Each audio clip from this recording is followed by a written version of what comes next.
हरिओम नमस्कार मित्रों, प्रणाम। जय श्री राम, जय बद्री केदार, जय हनुमान। मित्रों, एक बार पुनः आपका स्वागत कर रहा हूं अपने इस ज्योतिष कार्यक्रम में, जहां पर कि मैं आपको ज्योतिष से संबंधित छोटी छोटी और महत्वपूर्ण जानकारियां उपलब्ध कराता हूं। इसी कड़ी में मित्रों आज चर्चा करूंगा जन्म कुंडली के अष्टम भाव के बारे में। अष्टम भाव जो मृत्यु संबंधित जानकारियां, गुप्त विद्या संबंधित जानकारियां, तंत्र मंत्र की जानकारियां उपलब्ध जिस भाव से की जाती हैं, या अन्य जानकारियां जो भी हों, अष्टम भाव से हमें प्राप्त होती है, उसके बारे में सूक्ष्म जानकारी आपको दूंगा। वीडियो प्रारंभ करूं इससे पहले आपसे पुनः आग्रह है, यदि आपने अभी तक चैनल को सब्सक्राइब नहीं किया है तो चैनल को सब्सक्राइब जरूर करें। वीडियो को अंत तक देखें। यदि आपको ठीक लगती हैं तो वीडियो को शेयर जरूर करें, और साथ में मित्रों लाइक कमेंट अवश्य करें। आओ चर्चा में चलते हैं। मित्रों, जन्म कुंडली का अष्टम भाव बहुत ही महत्वपूर्ण भाव होता है। वैसे तो जन्म कुंडली के सभी भाव 12 के 12 भाव महत्वपूर्ण होते हैं, परंतु कोई भाव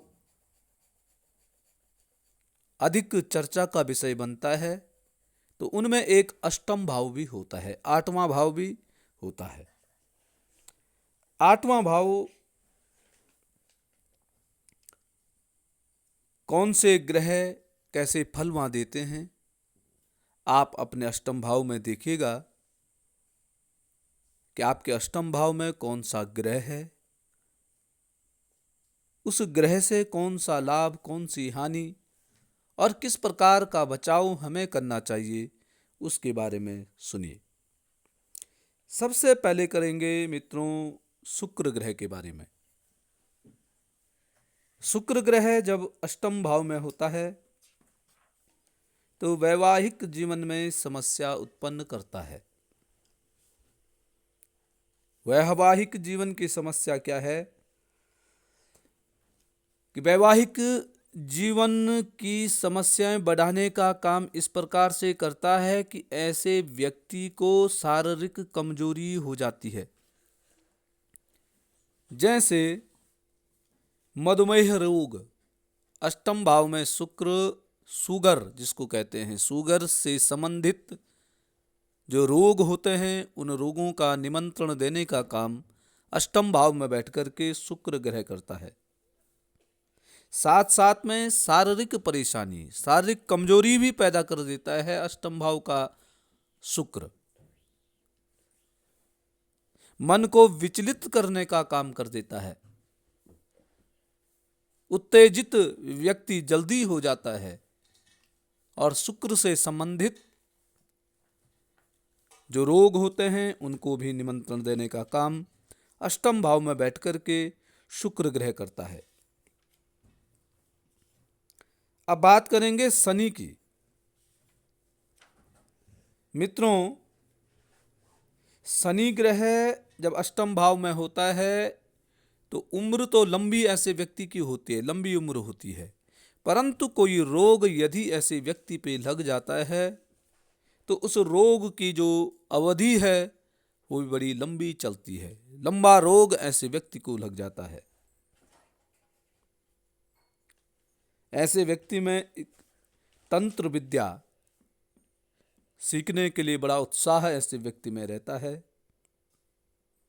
गुप्त विद्या, विज्ञान, खोज, ऐसे विषयों में ऐसे व्यक्ति की रुचि बहुत अधिक बढ़ जाती है। इन विद्याओं में रुचि अधिक ऐसे व्यक्ति की होती है। चंद्रमा, अष्टम भाव में चंद्रमा का अच्छा फल नहीं होता है। ऐसा व्यक्ति अवसाद का शिकार होता है। ऐसे व्यक्ति को यदि आप कोई काम के लिए कहता है या आप कुछ काम के लिए कहेंगे तो ऐसे व्यक्ति में निराशा पहले ही हो जाती है। शक की दृष्टि से ऐसा व्यक्ति देखता है, अपने को सुपर मानता है, परंतु कार्य सुपर वाले नहीं होते हैं। नकारात्मकता पहले ही व्यक्ति में आ जाती है और अपने शरीर को यदि ऐसा व्यक्ति चतुर न रखे, अपने बुद्धि को व्यस्त न रखें, तो कभी कभी ऐसा व्यक्ति मेंटली डिप्रेशन में भी चले जाता है। तो चंद्रमा अष्टम भाव में जिस व्यक्ति का है उसको हमेशा सतर्क रहना चाहिए, चतुर रहना चाहिए और सकारात्मकता हमेशा अपने मन में ऐसे व्यक्ति की होनी चाहिए। मित्रों, सूर्य ग्रह की बात करते हैं। अष्टम भाव में जब सूर्य बैठ जाता है तो ऐसे व्यक्ति में आत्मविश्वास बहुत कम होता है, 0%। पहले ही थक जाता है, पहले ही हार ऐसा व्यक्ति मानने वाला होता है। शरीर की कमजोरी होती है, हड्डियों में हड्डियां ऐसे व्यक्ति की कमजोर हो जाती हैं। जब तक ऐसे व्यक्ति को बार बार किसी कार्य के लिए न कहा जाए तो यह व्यक्ति सोया हुआ है, सुस्त है, अपने आप की भी होश ऐसे व्यक्ति को कम होती है। ऐसे व्यक्ति को चाहिए कि सूर्य को हमेशा जल चढ़ाए, प्रातः काल सूर्योदय से पहले उठे, थोड़ा व्यायाम करे, योग करे और मन को इधर उधर अपना व्यस्त रखना चाहिए।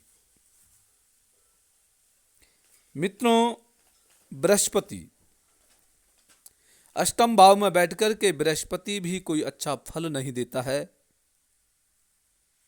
अष्टम भाव में जिस व्यक्ति का बृहस्पति होता है, सबसे पहले पढ़ाई, ऐसा व्यक्ति की जो पढ़ाई हुए, थोड़ा डिस्टर्ब ऐसा व्यक्ति रहता है।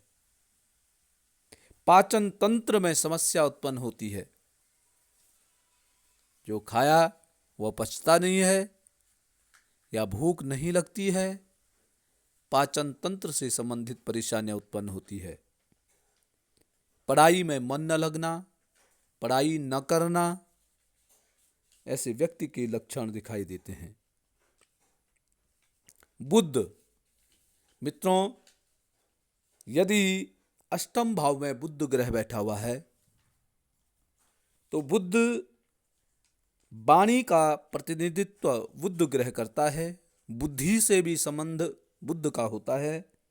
और जब ये अष्टम भाव में बैठ जाता है तो ऐसे व्यक्ति की वाणी या बौद्धिक क्षमता उसमें कमी होने लग जाती है। अष्टम भाव में बुध यदि किसी व्यक्ति का बैठा है, उसको बड़ी सतर्क रहने की आवश्यकता है। ऐसे व्यक्ति को साग सब्जी इत्यादि खूब खाना चाहिए।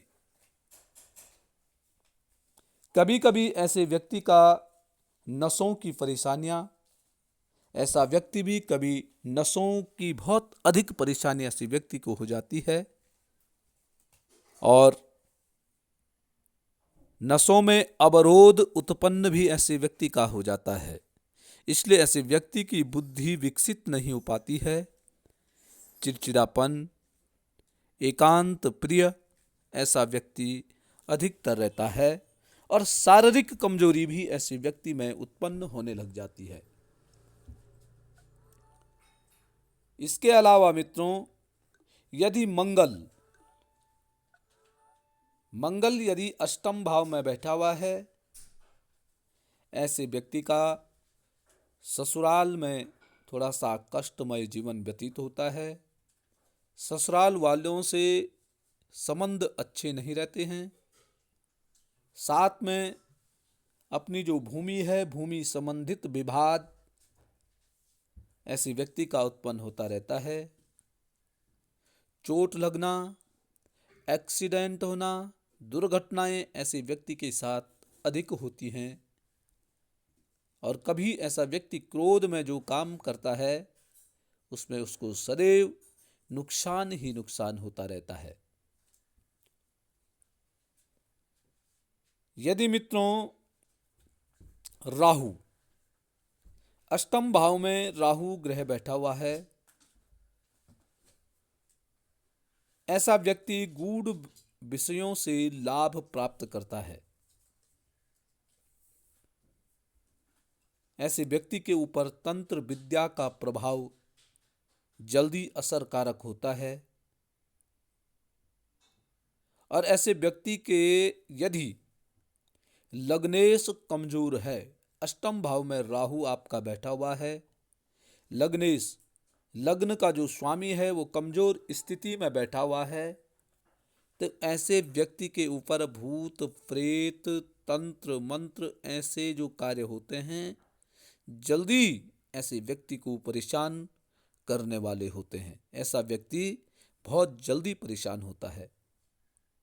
तो जिन जातकों के अष्टम भाव में राहु ग्रह बैठा हुआ है उनको तंत्र मंत्र इनसे सदैव दूर रहना चाहिए।